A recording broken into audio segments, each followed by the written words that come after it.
Before starting our PowerPoint journey, we'd like to show you the slides which we will design later in this course. These slides are taken from presentations of top-tier consulting firms and information memorandums of bulge bracket investment banks. You will have the chance to learn how to create presentations by using examples from the top players in the business world. By carefully following all of the lessons, you will be able to create these slides on your own. One of the key goals of this course is to teach you how to create polished and professional looking presentations, the ones that will impress your superiors and co-workers alike.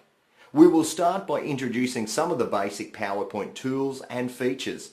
Along with them, we will learn the best practices applied by experienced users.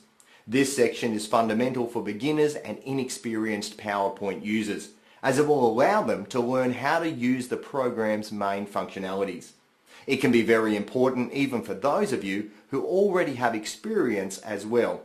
We will see many tools that are often neglected by the average PowerPoint user, and this will greatly enhance the quality of your output. In the second part of the course, we will actually create the slides that we saw earlier. We will do this in a very clear and easy to follow manner, as the most important thing is that you understand each and every modification that is applied in order to create these slides. Let's go ahead and start learning.